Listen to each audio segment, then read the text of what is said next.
Welcome to Exiles, a Gospel of Mark podcast. We're coming to you from Grace Church in Erie, Pennsylvania, where we're taking what we learned about ancient truths and the person of Jesus into our everyday life.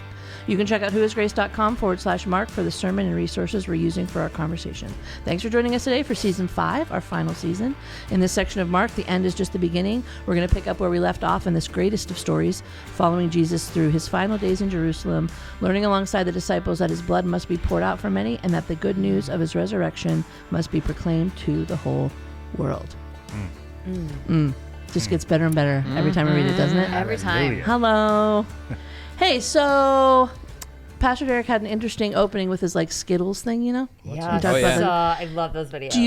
Do you guys have any favorite? It could be like an ASMR video or something that's particularly soothing to you in that way. Like that satisfying. Yeah, that way. Satisfying feeling. Have you seen the ones where It could be something you accomplish, whatever. Yeah. Oh no, I'm gonna stick with Yeah, go ahead. that satisfying Go ahead, Have Sarah. Have you seen the one where the dogs have the impacted hair? And they're pulling. I do not like those ones. This I do took not a like those ones. Are you like a pimple popper person? You could have Yes. offered me $1 million and I would never have guessed. I love That is disgusting. I love Dr. Pimple Popper. This took a horrible turn.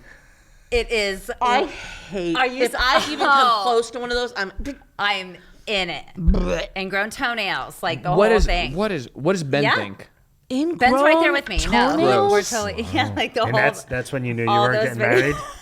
So you follow the epic sagas where someone's day 5 cyst watch. You got it. So this My is. palms I'm are not. sweating. I don't want to take up What a too much of freak. this. No, please. I'm sure everyone loves this. When I was a vet tech, Oh, okay, no. I was the abscess girl. So All if right, a dog, we're good. You got it. so if an animal came in with an abscess, they would pull me That's out why no they would matter call what you I was that. doing. Yep. We got And it. I was the one that got to clip and drain and everything. I Clip and loved drain. it. Clip and drain. That was the most revealing opener concerning Sarah So in those this satisfying entire videos? 2-year process. But I do watch I'm the flabbergasted. Smasher thing that he is talking about. I'm sure you do. I'm sure you watch a lot of stuff, Sarah. Back to the smash. Anyway, back to the original. Do you like it? So then, if we combine those two, Could you popping imagine? My pimples, head would explode. do you just like watching pimples get squeezed Yes. and pop, and then it's just because it's Yes. squeezing and Why do we need to combine those two? Does somebody have one about candy or something? just one want to redeem. The videos that I love are the time lapses of them building survival shelters in the woods. That's what I like. Again, that's cool. revealing. Yeah. Yeah. Or underground bunkers and they're doing it Did themselves. Yeah. you watch the Thank girl you, who Steven. Yeah, built you're the bunker in her basement and was digging under other people's houses in her neighborhood? Do you Oh, remember yes, this one? I do remember that. And she ended up getting in trouble because she got caught. I'm sure she did, yeah. She But did she was tunnel. She had a whole tunnel system. She wore red lipstick every day when she did it, and she put on her dress. Did she have zits? No. But she built she was doing that, and it was this huge. She built her own little mine thing. A mine cart, yeah. Yeah. To get the dirt No, I out. haven't seen that one. Yeah. That one's weird. Yes. She got in trouble, and then the videos Say it now louder she's so doing my phone something. can hear it and it'll pop up once I'm done here. Mike? My name is Mike. Thank you. I like the ones where you kind of scroll through, people are taking the trash or whatever, all the plastic bottles or they take things and recycle it, and then you see the time lapse of them making something What out they of it. made out of it? Oh, yeah. I like those are pretty. I'll watch. Do you have a favorite one that was made that sticks out to you? That you can remember? There's one where they made all these plastic bottles into a chair or something Yeah. like that. There was one where they had a big wire spool that the linemen use, and they made a really cool table. It's honestly, I try not to let Emily see me watching those, because if she does, she will get ideas. I will now That's have no to good. That's no be good. involved in making things. Yeah. What were you watching, sweetie? Nothing? Nothing. No. Don't worry about that. You watching something inappropriate? Yeah, yes, totally. I was. That's horrible. Danielle? Yeah, I think I'm not big into these. I tend to shy away from I don't like the slime and the all that stuff. And that I don't ever want to get into my algorithm, the stuff you like. Too late. It's coming. You're welcome. If I had to pick one, it's similar to yours. If someone has a pile of dominoes, or I've seen it with Rubik's cubes, and then they line them up into an art thing or whatever. But I also like the ones where they do all the dominoes and then knock them all down. It's like Yeah. And they make like the satisfying to patterns and just stuff. like, Yeah. Every time I Yeah. see those domino ones, I'm like, it took you Yeah. Not even worth it. months, That is maybe? not a good return. Like I the would big never do Eiffel it. Tower Yeah. one that's out now. Like they No. did like this have huge. you guys seen the trick shot dudes? It took a minute for it to fall. The dudes who do the crazy, Yeah. ridiculous trick shots, and like they're Those are good. millionaires, and they like just the do Dude trick Perfect shots. guys. They're one of them. Dude They're one of them. Perfect, Yeah, kind of like that vibe. Like they make $1 million just like doing random. I know. I'm in the wrong business. In real life, the satisfying thing that like it scratches the inside of your brain kind of. It's Yes. like, oh, is when I'm doing something like design wise in like Photoshop or Illustrator, and I pull something over, and then I zoom in and I realize like I lined it up. Do you know what I mean? Like Yes. sometimes the grid, sometimes not the grid. You'll know exactly what I'm talking about. But when I can like snap it and I'm like, that looks, and then I go in and it's like, Is it like a PowerPoint slide when you're like moving things around and then it just like yeah. the line? There's no Snaps. the line disappears because it's perfectly Yeah, aligned. yeah, and yeah. You're like, yeah, I love that feeling. Scratches. I like how you said scratches inside Yeah. of your brain. So it's real. Yeah, it is real. Okay. Speaking of ASMR, full disclosure, this is one of my least favorite stories in the Bible. It bothers me Greatly. so much. I think because it's so relatable. Like it's so much humanity on display, Yes. both from Jesus and from the disciples. It just makes me You're so like, shoot. uncomfortable. And I don't know. I don't Buckle get up, everybody. Well, all right. Okay, here we go. Okay, so Danielle's going to be talking the most today. no, I won't. I'll be No. asking her Love it. questions. This is gonna be great. No. here. So we're talking about the Garden of Gethsemane. I knew I was It's going to all- mess it up. The garden. The Garden of what was it? Gas- Olive The press. Olive Gethsemane. press. Olive press. Olive press. Yeah. So let's talk a little bit about the setting. What's going on here? They just left dinner, basically. They're full. Okay, yeah, okay, Sarah, yeah, get into it. They're full, they're tired. You're about to make excuses. Yeah. And I do it Carbs are setting in. when I read this story. I'm like, come on, like, Cut him some slack. cut him some slack. Like, I'm not, but No. I'm like you with this. I Like, would cut him slack, but it's like he's like, "Hey, you guys are going to do this to me." I'm like, "No, no, no, no, no! Double down, triple down, never us, never us." And you can't even stay Wake awake. up.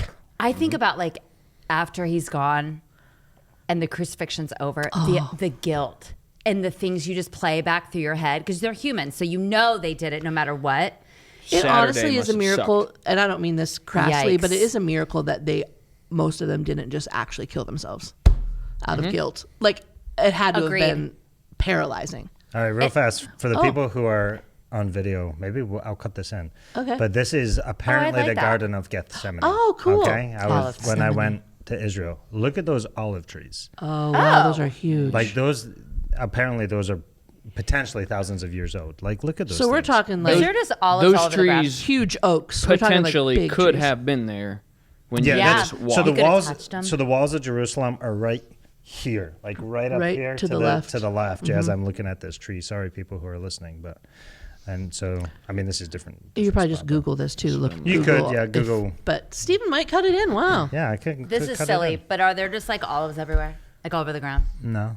No, Maybe at harvest depending on time. the season, yeah. Yeah. Yeah. But not then when you were there. No, this was March, so. I guess I never envisioned them being so big. I know that was the thing. They're like how ugly and big they Yeah. are. So Like it's like gnarly. thinking about the olive press, like night, like the eeriness of the Yeah. night. It's like okay, there was Is definitely this a vibe. For pretty sure. big? Like, Oh yeah, it's decent. Yeah, it's give something like a decent size. good. You couldn't get your arms around it. Like, Oh, it no, was I meant significantly. the garden. The Itself. area, yeah, the area, yeah, it was pretty vast. Yeah, I mean, it's built up by now. It was like a Yeah. church of Gethsemane on there. You know, when the Roman Catholics stepped in, they built a church everywhere. Got it. That's what they do. Yeah, and Everywhere. all the major spots. Yeah. But all the anyway, Catholics. keep going. No, Sorry. that's cool. I derailed you guys. No, but I think about the guilt, but I think I do. I instantly go into a space of like humanizing the situation where I'm like, okay, we just ate. Yeah. Like, we're probably already dealing with we just dealt with the supper and we all dealt with where we had to sit, right? And then all that's happening. And like The seating the drama. seating arrangement That's funny. and like the big meal. And he's Peter, like, Peter's still working out his insecurities. right? We're like having Take it very- away, not me. Which is like also interesting because if he did sit where he sat at dinner, he then was one of the only three that came into the garden with him. Yeah. Like this whole, so I think there's a lot of emotional things going on. We're full. It's super late. Like, so in my mind, I'm like, shoot, could I stay awake? But then in this story, I'm like, I guess I never looked at it from the lens of Jesus was so upset. Like he was so distraught. He was in such despair. And if I'm thinking to myself, okay, if I was with one of my very, very, very, very close friends I've been spending all this time with for over all these years, if they were in such despair like that, how rattled would I get? And could I fall asleep? You got to be really tired, probably. You got to be really tired and full of bread. Like, it's unleavened. It doesn't make you tired. But those, yes. So I go Yeah. to a space of trying to see it from a human's point of view, but then I try to put myself in. It's valid. It's not justifying. It's not but it's justifying. valid though. How far away were they from him when he went off to pray? Like, could they see him? But he kept coming back. So obviously they were seeing the distraught and I might let him go the first time, but the second time he came back, it would I would not fall asleep okay, again. we're rattled. Like he's very upset. A lot of judgment here, a lot of blame. Yeah. Well, I'm assuming You making an wouldn't We all assumption go here, there. but I'm sure were in a bunch of situations or some situations where you had to be awake, be on guard, Military like stuff, military yeah. style stuff. Or did you have to do that all? Oh yeah. And it's we were talking about monsters and Celsius and Rockstar. Yeah, They didn't have that. No, unfortunately. Yeah. But yeah, there's been. I mean, it's tough. But I also have to imagine that even this back and this forth, I think Derek kind of got into it. It was intentional. Like there's a lesson in there, but it must have sucked on Saturday for them to be like, he kicked me Or awake. even the second he gets arrested. I wonder if they knew they did not know. They obviously did not know the gravity of what was happening or about to happen. Mm-hmm. And then it happened, and it was and we're cutting people's ears off, and it's a whole I don't think they knew it until he came back after he died. Maybe it's just all it was so much to kind of comprehend. I don't know. I have a lot of questions. It's humbling to put yourself in their shoes and you read it and if you I'm doing my morning quiet time and I'm like, oh, those idiots but then if you really think about it, it's I'm glad I don't have that on my conscience. And I how wasn't often, there are we actually sleeping? Oh, well, shoot, we can go Sarah? there. Metaphorically? Wow, metaphorically sleeping. Wow. Too late to go back to sleep, as they say in Wicked. Okay, yeah. So There's a lot of cross references right there. So the big idea is that under pressure to abandon God, Jesus is both our model and our strength. And this, before he gets into his main lessons from the two gardens, he starts to talk about Jesus being the greater Adam. Does somebody want to break that down for someone who maybe didn't hear the sermon? What's the general idea when we talk about Jesus being the greater Moses, Jesus being the greater? Jesus is essentially doing what those individuals failed to accomplish. Could not do. Yeah, so he's they're the not fulfillment. necessarily perfect parallels, but yeah, Jesus is the fulfillment. So where Adam failed in a state of perfection, I like how Jesus said Adam was created in a state of perfection. So Jesus was also created in a state of perfection, which is unique to humanity because as we're born, we're not And born. I'd free actually of never. sin. I never thought about it like that. Adam was created in a state of perfection. Yeah. He didn't have a sin nature. Right. It's really just Adam and Jesus are the yeah, only two I that would- have been created Yeah. without a sin nature. For a good parallel, yeah. I just had never. Human parallel. And then for Adam to just give that, that was a fascinating piece for Yeah. me. Yeah. So what Adam could not do, Jesus did. Yeah. Good. And what Adam lost, Jesus reclaimed. I like that parallel. Yeah, in that the- was cool too, In yeah. the sermon. Well, that's just, man, God does write a cool story. Like to even just think about those parallels and the way that's that is a master author, just even like the symbolism and the intentionality and the way God kind of and Jesus walked through this moment. And Jesus must have known that too. Like he knew that he was standing in the place and being the greater Adam and succeeding where Adam failed. I don't know. It's just It is. when you pull those things out of Scripture, it's just it's mind blowing. I It's know. cool. Yeah. I feel like it's just, it helps it prove itself. Correct. Yep. Yeah, when you consider the 1,500 years that it was written over, Right. and Yeah. the 40 different offers or whatever, You're right. and It just for keeps there to time. be those levels of, Yeah. are those parallels, the amount of parallels, it's pretty impressive. It Or is. miraculous. Right. Right. Miraculous. Yeah, 'cause it's not Yeah, like yeah. Paul, Impressive, yeah. like with all the dates and stuff, it's not like Paul went back and edited the. Yeah. You know what I mean? Yeah. Oh, yeah. Anyway, blah, blah, blah. We don't need to get into that. That's a different podcast. That's called The authenticity ancient. of Scripture. The last. Yeah. The ancient architect That'd be a or special. archaeologists. We'll start one. All right, the lessons from the two gardens. What is revealed under pressure? Number 1, pressure reveals your character. Adam chose blame. Jesus chose prayer. Thoughts here? You can really get in your head with this one. I did. Yeah. I don't know. Okay, I mean, good. It wasn't just me. Yeah, I mean, I think about when a situation happens, how quickly my anger can jump in and like take over. Like, is that my true character? And then I went in and then I spiraled for about 5 minutes and I was like, is this my real character? Is everything else I do fake? So I mean, but think about it. But that's good to have moments like this because the next time that a situation arises, I hope that pops into my head first. So that's a fantastic point. So I the last few weeks have been kind of a wild ride for me, and so my mind immediately went to there, and it's like, oh crap, I was under some pressure. How did I was like, oh, I screwed up here, and that. But then I had I think a Holy Spirit moment to stop and go, wait a minute, let's rewind 3 years ago to when I had 2 years ago when I had a similar episode. Yeah, that's good. Hey, there's a little bit of progress there. There's progress. There's nowhere near perfection, but like, okay, there's That's like good. an up into the right trajectory by God's grace. Plenty of work still to be done. So I think it should, something like this, like, that pressure reveals your character, should absolutely, there's nobody that shouldn't be convicting to in some way, shape, or form. But for those of us on the journey with Jesus, I think it's also worth taking a peek further back and seeing if there's progress. And if there is, celebrate the win while also committing yourself to tweaking, the next thing. Yeah, that's great.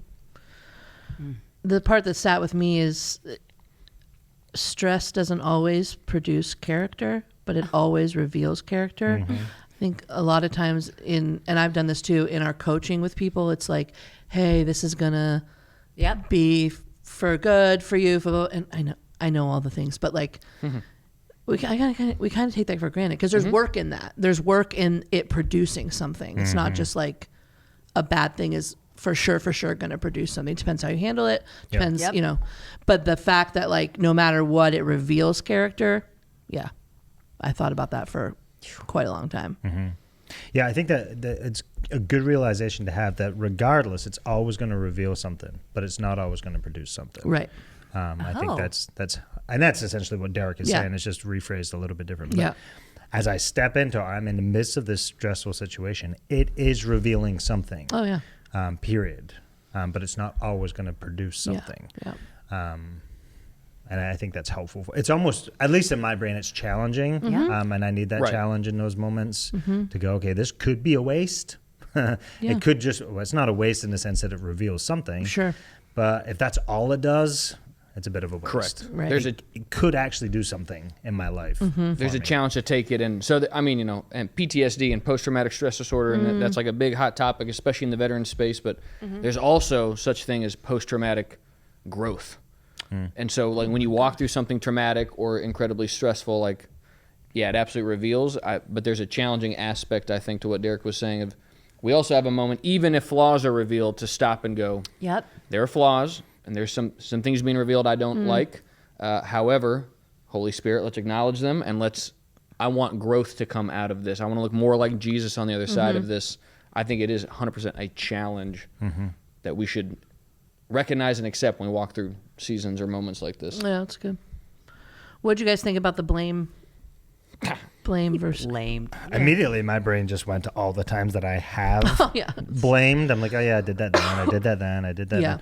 Especially when I moved into the creative space, I think it was easy to start because it's more like your worth can be found in what you produce.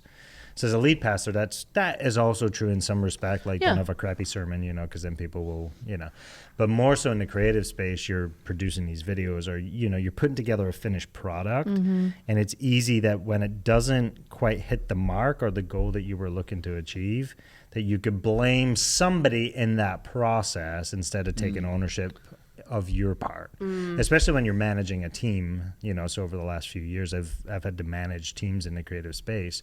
It's easy for me instead to go, yep, I own that. I actually didn't lead that person well, but go, oh, that person missed that, but not own my part in it. And obviously at times I've owned it and at times I've just depends. But that's where my brain went automatically like, oh yeah, That's good. Yeah. But I think also the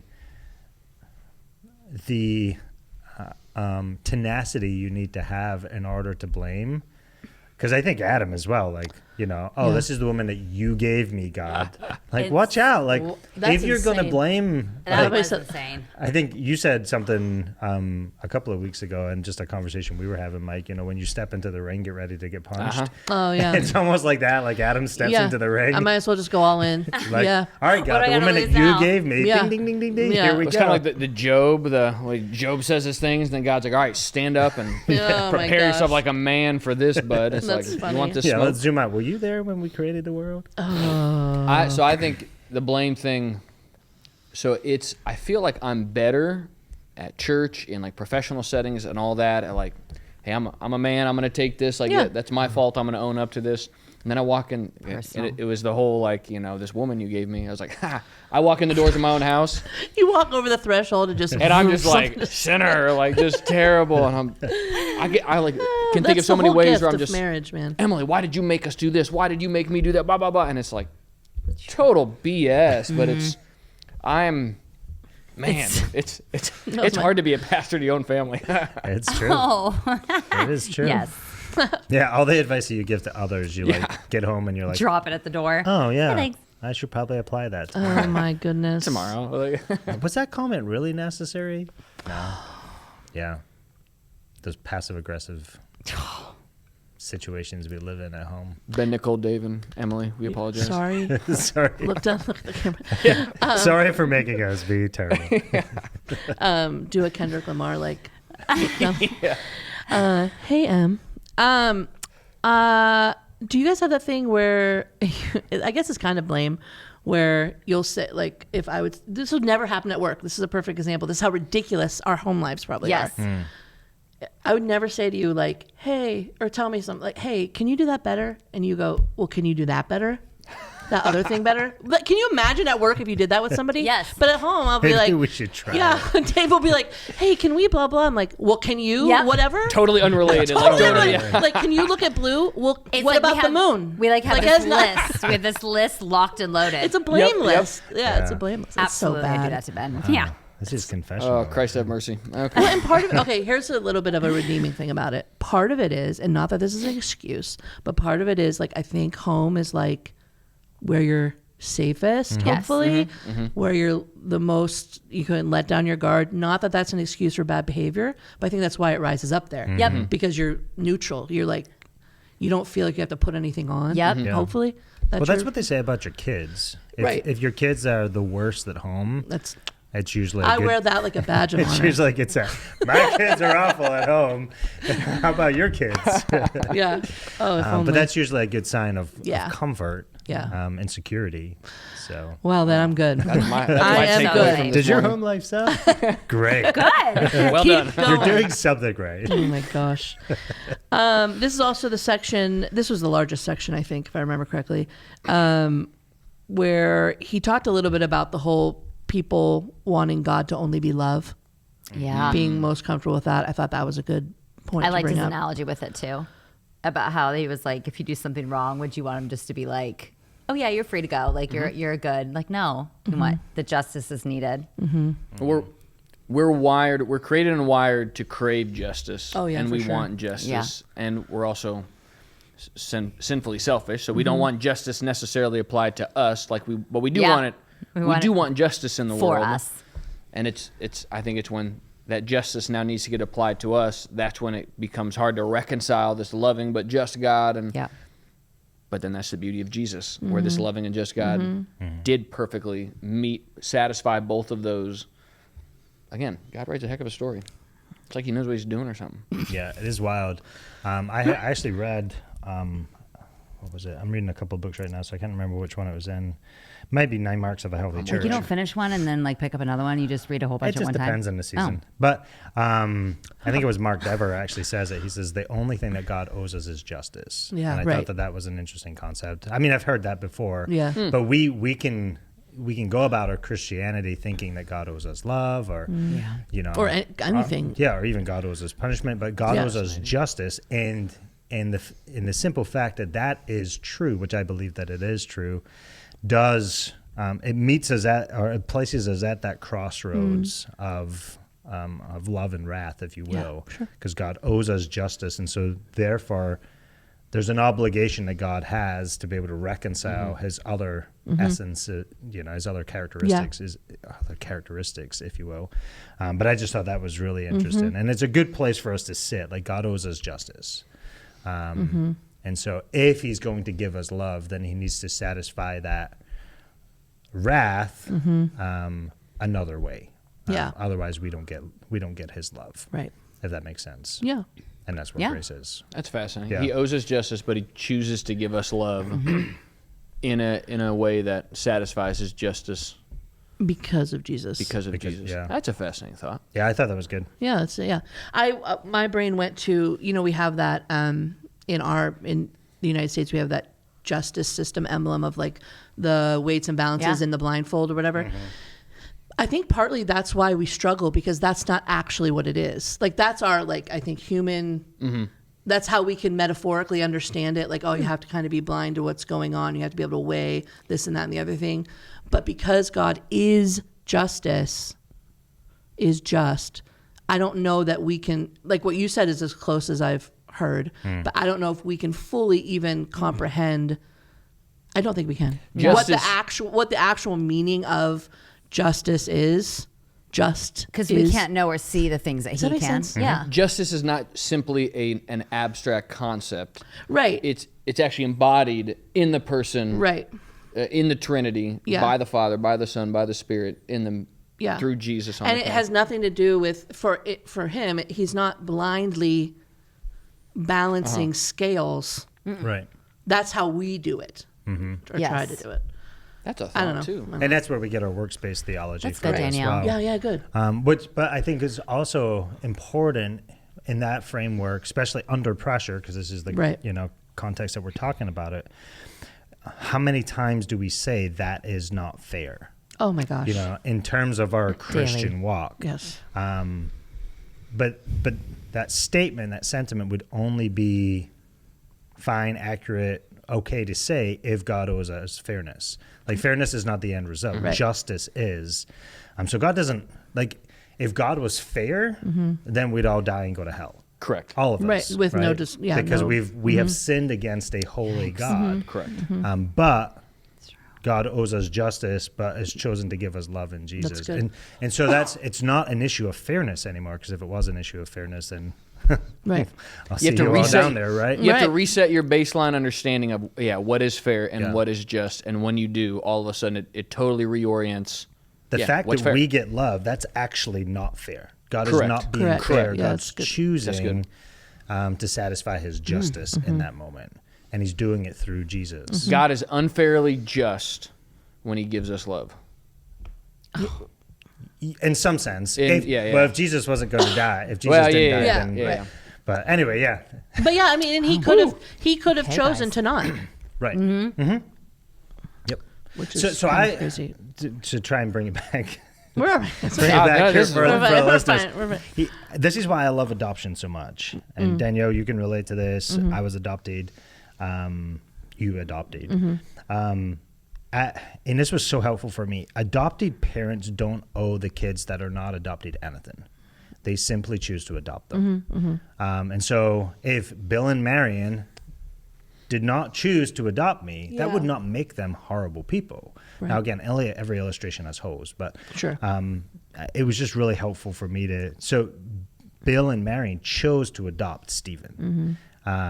Had they chosen not to, that wouldn't have made them horrible people, but they chose to, which was an extreme act of grace and mercy towards me, because they knew that in that choosing, even though they weren't obligated to, that they were gonna provide a life for me that I would never have had otherwise. Yeah, that's good. And that's just, it's helpful. Again, it has holes. It's not sure. complete in the context of what we're talking about.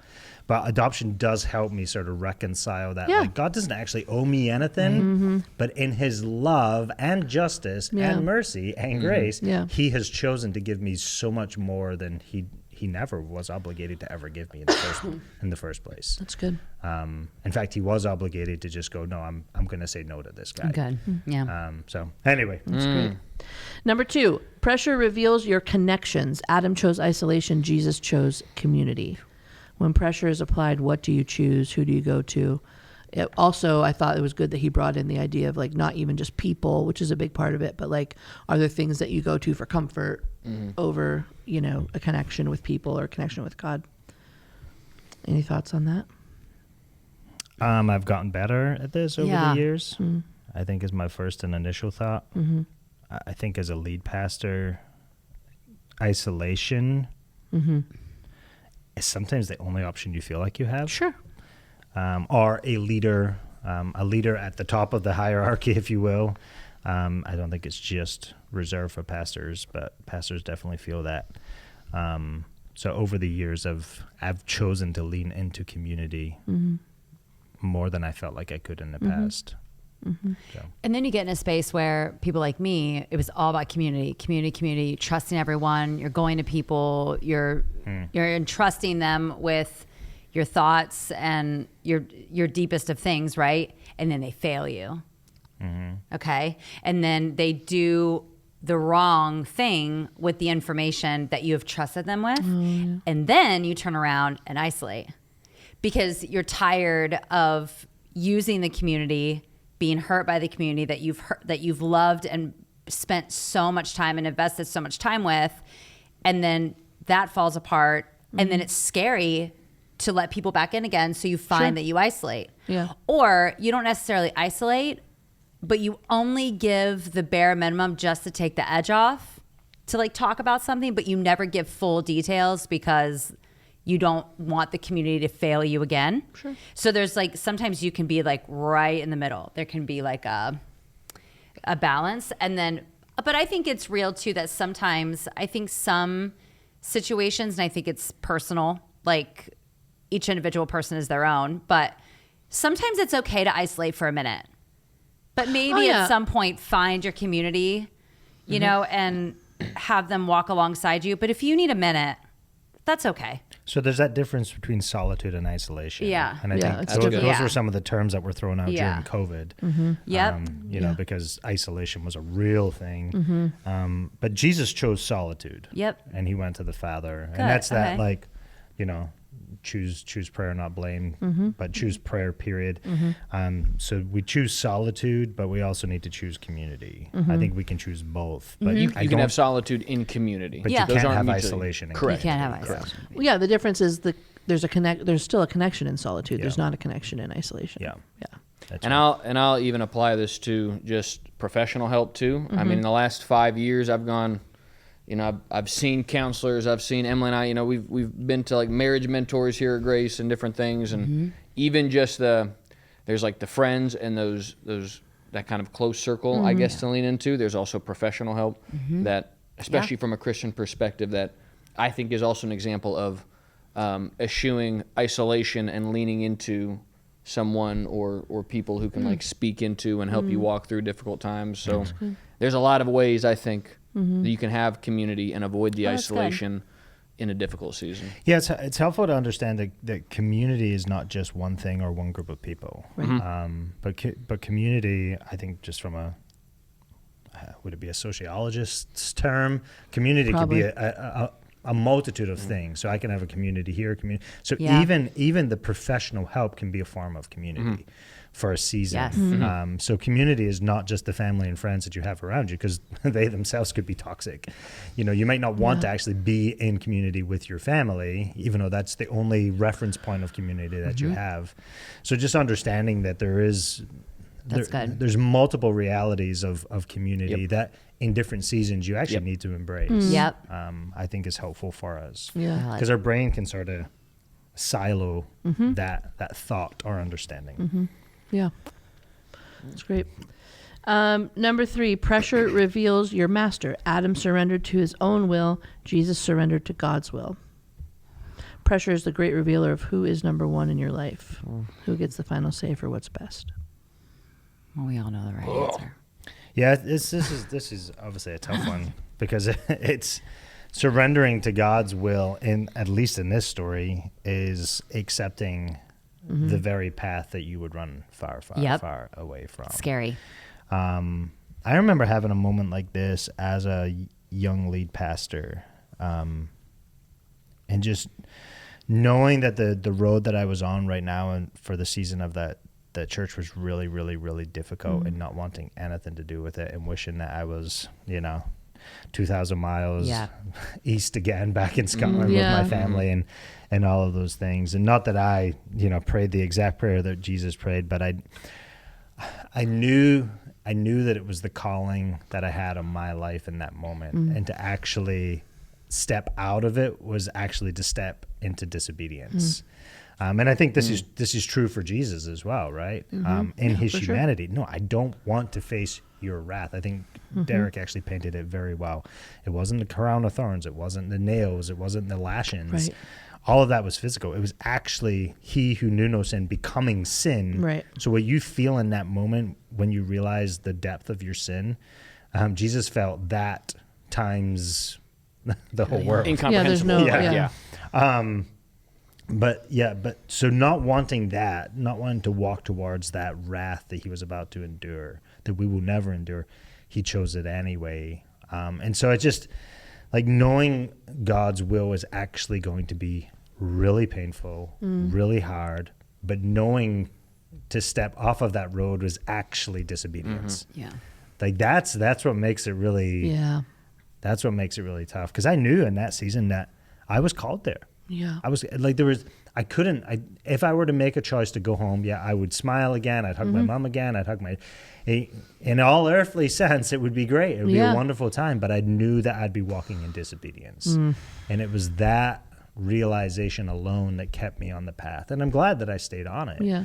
But anyway, it's not necessarily helpful to people, but it is in the sense that, it's this balance between obedience and disobedience. And God calls us even in the hard times. He's faithful in the midst of those choices, but he calls us to be obedient. It's almost like, it's exactly like Satan going, do you trust God or do you trust that God might not actually be true? That something better could be available for you. You're literally answering that question in that moment. Jesus is answering that question in that moment. Yeah. Are you going to trust the will of the Father?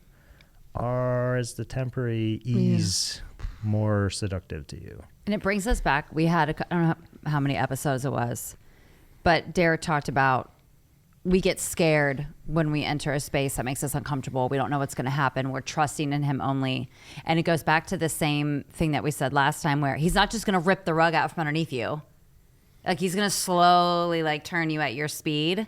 Since that episode, I've been trying to cling to that if I get in a space where I'm like okay. You mean he prepared you ahead of time stuff? Yes. And you were talking about that last week. The week before? Yeah. Okay. Nobody knows. I don't know. Nobody knows anymore. They're all becoming one episode. So I'm of the kind of my personality is if Jesus just kind of used his finger and wrote it in the clouds, here's my will for you. I can endure any. I will. Knowing for sure. I will walk face first into some chaos and some tough things, and if I know for sure, I got more gumption than most people. Let's endure it. Let's do this, Jesus. The hard part for me is there's a lot of things I could do. What's the thing God is calling me to, and discerning that. And this is almost maybe the step before, kind of that uncomfortable obedience, but then sitting and it's that savvy follower, what is God calling me to in this moment or in this season, or and then once I'm sure or sure enough, then it's just a call to be obedient. But there's a discerning, and then there's an obedience, and they're two sides of the same coin, in my experience. Yeah, that's really helpful. I think where we could get paralyzed, at least this is my story, where I've been paralyzed along the way is that calling that I was just referencing was very clear. And it was almost like a specific calling. And maybe it needed to be. And it was for that. It was so in this instance, Jesus has a specific calling. I think and you tell me if I'm wrong, but what you're referencing to is those seasons of life where you're just really called to be obedient in the general calling of life, and that is to be a faithful husband and to be a great dad. To try and be a great dad, at least be a faithful dad. And it's in those seasons where there's not necessarily a specific calling, that God says, I want you to be faithful in the general mandate that I've put before you. And because in those moments it's not written in the clouds, that it can feel very... It's harder. It It is absolutely harder. It's is. absolutely harder. And that's when I question. moved from Wilson, New York to Erie, PA. I went from having a specific calling Yep. to a general calling. But what I realized in that journey is I hadn't actually truly embraced the general calling, the faithfulness in the general That's a calling. great, because even when you have that specific calling, that doesn't relieve you of the burden of No. Right. of your Right. being a father, a husband, That's right. a friend, whatever. Like those are always applicable. Yeah, there's just I could have continued in that specific calling, even though God had released me from it. I could have continued, but what I would have missed in the process is how to be a better dad, how to be a more faithful husband, those sorts of things. And so God, when that church became healthy, God said, "Okay." Thank And you. I remember it feeling I'm like, "Okay, oh, that season's up." lifted off, Yeah, yeah. the calling had lifted, and then I moved into this last 4 years, and I'm like, I have no point of reference. I don't know what I don't know what I'm called to do, and I would almost bark at the idea of calling until I started to discover that God is just calling me to be present with my kids and be Yep. loving with my wife, and that stuff was actually the stuff that I hadn't wrapped my head around yet. and those can be the harder things to be obedient in, Without a day shadow in of and a day doubt. out. Because there isn't necessarily an end goal. It's more about the journey. In Yeah. those specific callings, you're chasing after something. Right. Yeah. Yeah. It's But in those other ones, just like, okay, all right, I just had, you keep plugging away. It's a daily choice to wake up Yep. and serve Yes, and it love is. and care. And Thank God for the Holy Spirit. My goodness. Oh, no kidding. Real quick, along these lines, this is where he also talked about the progression of sin and temptation. We were talking about our will versus God's will, our sin nature, whatnot. And he the way he framed it is the progression goes, first there's doubt, then there's deception, then there's desire. Thoughts on that framework? Valid. If I'm remembering correctly from the sermon, I mean, doubt and desire are not necessarily bad things. Right. Desire, I mean, we're literally wired for desire, and there's only one object that will actually truly satisfy us. Doubts are not, and I think I said that when I preached last year. Like it's okay to doubt. Yeah. Like doubts are healthy. We shouldn't push away doubts. We shouldn't push them down, avoid them, ignore them. We should explore them in a healthy way. We shouldn't overly fixate on them, but doubts are okay. Desires are good when we treat them in a healthy way. When deception starts to pair itself in, those situations become ripe to become sinful, lustful, whatever it is. So I like how he kind of parsed out what is inherently, well, I guess neither inherently good nor bad. It's just how we kind of treat it, and then what can twist those and become sinful opportunities. You're right, because we do treat doubt like it's a bad thing. At It's least I not. think so, and it's not. This whole deconstruction movement. I think Let's that's talk good that about you it, said homie. that. Like let's work Yeah. through that. Like it's not a thing Don't to avoid ignore, to them. be ashamed Yeah. about. Yeah. Yep. Yeah, and I would actually suggest that desire shows up twice in that list. I think desire is number one. Because there is a desire, and when doubt creeps in and it's not navigated well, or just ignored or given into, that's what it's almost like desire, doubt, and then there's this fork in the road. Deception that's a is good one of the options. I can't think of another D. another D, but that would be the good option. But if you go down the deception road, then your desire then becomes misplaced. Yeah, that's it. Because I think the desire of our heart is, because we're made to worship, right? We're made as worshipers, so our desire should be rightly placed towards our affection in Jesus. But desire that has doubt that leads to deception will be will become an unhealthy Like desire. the fork in the road is very, that's good. very good. That's really good. Okay, guys. Our next steps all surround worship and being able to worship Jesus for two profound truths. One, being our model in times of pressure, and realizing that he truly understands our struggles. So there's that relatability there. And then obviously for enduring his suffering to accomplish salvation for us. And I did like at the end when I like it, and this is something I've very much glad to have gleaned from Derek and his preaching, but when he gets intensely specific, I think, I'm going to butcher them, but when you're screaming in your car because your marriage is falling apart, when you're spending your last holiday with your family member that's dying, when you're in these horrible situations, turning to God in prayer is the way to do it, because we don't have a God who is some other, who's outside of reality, who's just sitting there with his arms crossed in heaven watching us and got the abacus. Like, we have a God who has entered into our reality, literally experienced the same sufferings and the same pains that we have, and we have a high priest who we can then approach and who understands us. And I just thought that was...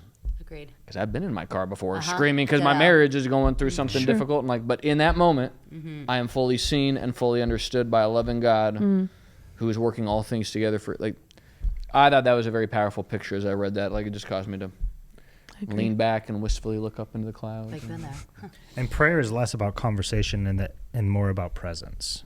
I think that's needs to be helpful for us as well. Actually, I think you're really great at that. Thanks. When you talk about just being in the presence of God, and that alone is exactly what my soul needs. I don't need to spit off a list of requests to God. Because that's more of a shopping cart, transactional relationship. But prayer is actually just spending time in the presence of God. Yeah, it may be words, but it's actually just meditating on Scripture, considering His character, asking Him for help, all of these things. But it's more about presence than it is about conversation. Have you ever read The Practice of the Presence of God by Brother Lawrence? So 100%, you would probably just go wild over this, Sarah. Right. That Brother Lawrence, 1600s or something like that, whatever, some old monk, but the practice of the presence of God, and just his whole his thing was he learned just to constantly be in God's presence. Yes. Over an entire lifetime of washing the dishes, he's consciously aware that he is in God's presence. And I'm working through that right now, and it is like a total mindset shift, soul shift. So you just made me think about that. You should definitely. I know we got to wrap this up, but I'll do this really quick. So I'm the kind of person where I, even if I'm alone, I walk around my house and I talk out loud to myself. Anyone else do this? Sort of? Okay. No, but I believe you do. I do. So I think about a scenario, I talk it out, I'm walking around, and I've gotten to a space where I have asked him, if I forget to bring you in, will you just come in? That's cool. Because I'm talking about my thoughts, and I am doing it to myself and not to him like I should be. So I've asked him time and time again, if I'm in that mode and I'm on my way, will you just pop in and just be like, hi, you're supposed to talk to me, and just revert me, get me back to where, and continue talking, but have the mindset as you're talking to him instead. Yeah. That's cool. Fantastic. And that is a that make God sense? honoring, God glorifying, and it's so simple, and God responds to that. Talk do your thoughts, even if you're thinking about something in your own head. Just It's like when you give that neighbor the permission, the door's always open. Oh, yeah. Yes, you can pop in 100%. anytime. Yeah. Be careful what you're... if you're gonna pop into something, I don't know what you're gonna pop into. Yeah. But That is that's cool. That's very good. It's really cool. But it's a practice. I mean, but if you are a person who does a lot of thinking in your mind or talking out loud, I mean, you see those fun videos or funny videos about people in their car and they're like, oh, this is what I would have said if I was in a situation. Oh, yeah. You redo it. We all do that, whether it's in mind or out loud. But maybe just have the mindset as just talk to him, though. Yeah, you're good. talking to him instead of to yourself. Great. Thanks. We'll end with that wisdom from Sarah. Great. If you liked today's episode, give it 5 stars and subscribe. Reminder, you can go to whoisgrace.com/Mark for resources that will help you dig into this on your own throughout the week. Thanks for joining us, and we'll see you next week. Bye.